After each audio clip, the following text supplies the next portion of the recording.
What I'm going to talk about is going to frustrate recruiters, piss off service members and veterans, and will probably irritate multiple branches of leadership.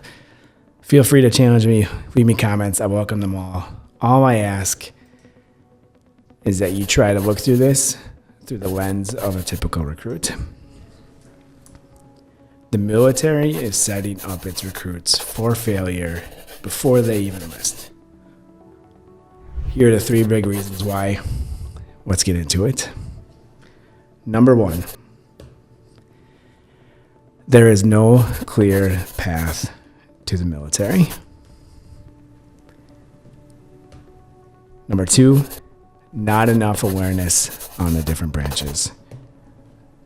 And number 3, probably my favorite, recruits are not properly prepared mentally and physically. So before you all get frustrated, let me break these down for you. Hey there, I'm Stebbins. I've been lucky enough to have worked with 1,000+ recruits from multiple branches on their journey to basic training and after. If you're thinking about joining the military, or you're currently part of the 1% who have served, or even if you don't want anything to do with the military, I encourage you to give us a listen.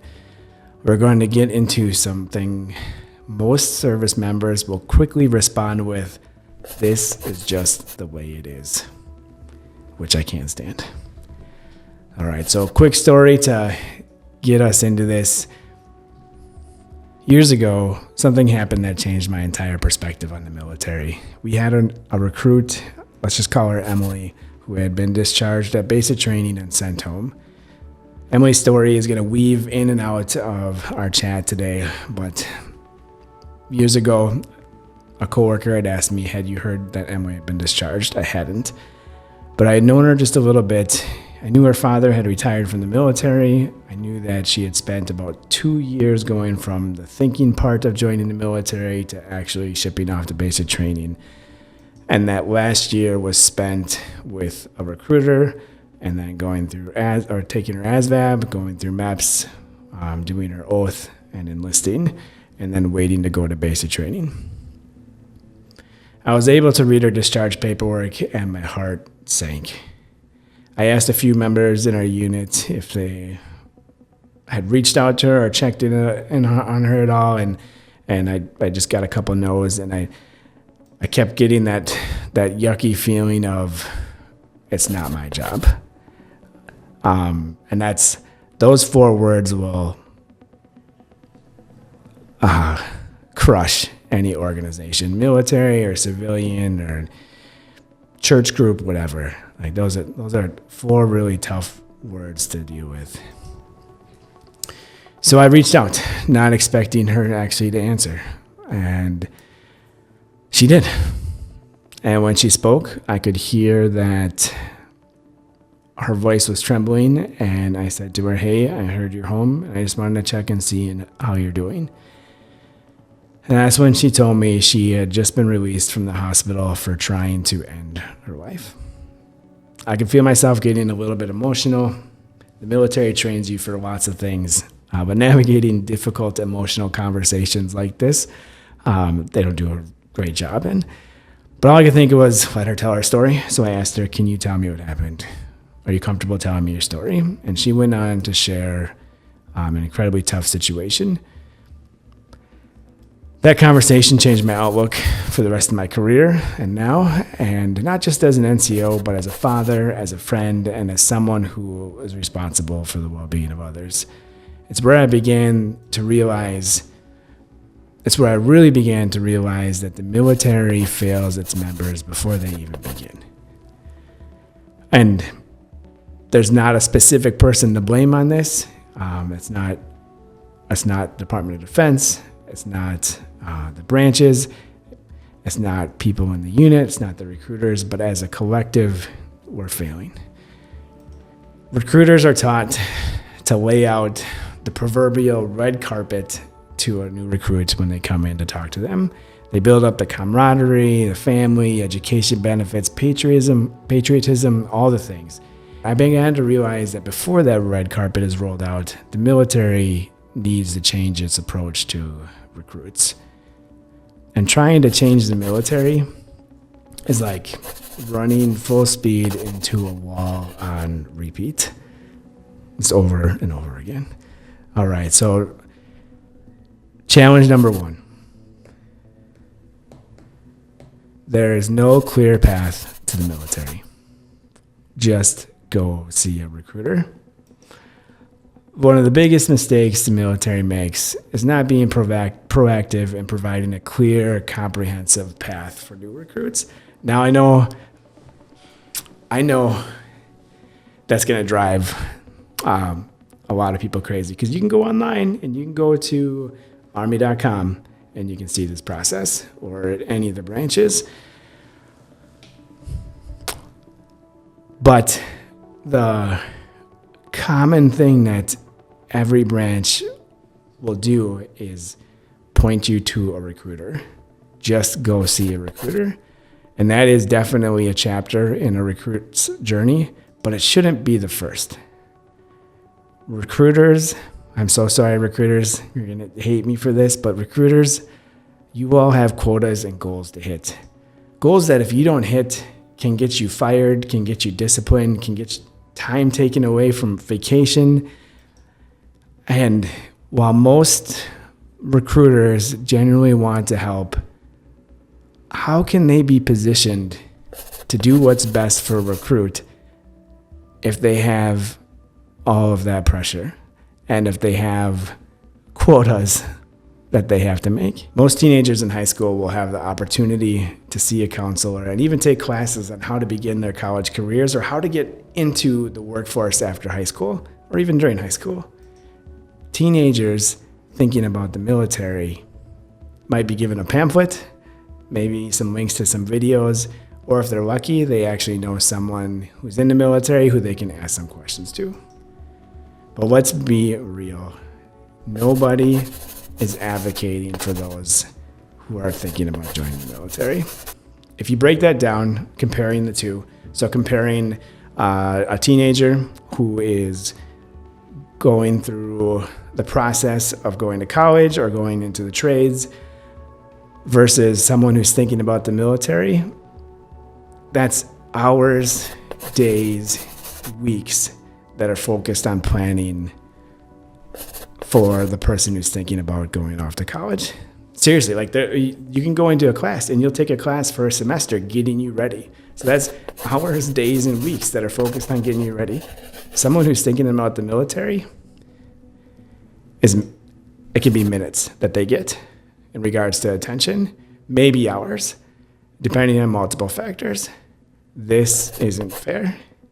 These teenagers and even adults who are coming in a little bit later in life are about to commit to do something so much more different than those that are going off to college or going off to the workforce. They're about to swear an oath to their country, and they're about to commit to years of service, and they will get 1/10 of the info their classmates thinking about college will. So there's a ton of preparedness that those students are getting before they even leave high school, where those thinking about the military aren't getting. Most interested in the military will maybe watch some YouTube videos and then they'll show up at a recruiter's office, and that's where almost every person who enlists, where their story begins. My big argument is that story needs to begin well before they get to the recruiter's office. The reality is that showing up at a recruiter's office and hoping for the best or just checking things out isn't enough. I want recruits to own their journey. I want them to be able to research each branch, to understand their missions, and to talk to multiple recruiters to get different perspectives before they even enlist. This isn't just about finding a job. It's about finding the right fit for who you are and who you want to become. And yes, for many of you, even for me when I enlisted, it was just about getting the heck away out of my current situation. So let me ask all of you a question real quick. And it doesn't matter if you're just thinking about the military or you're in, well, what has been your biggest frustration with the recruitment process?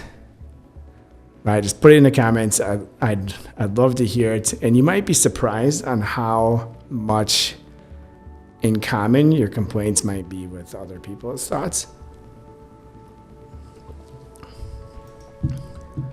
Number 2, not enough awareness of the different branches.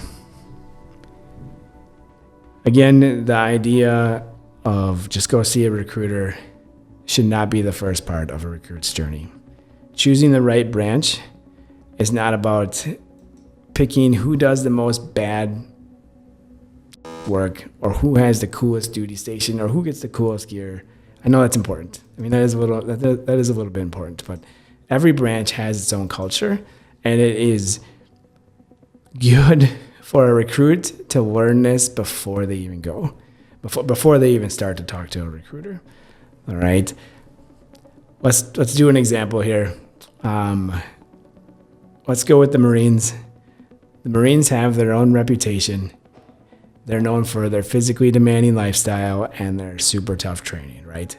While the Air Force is a little bit more known for its nice accommodations and then their training on technical skills and education.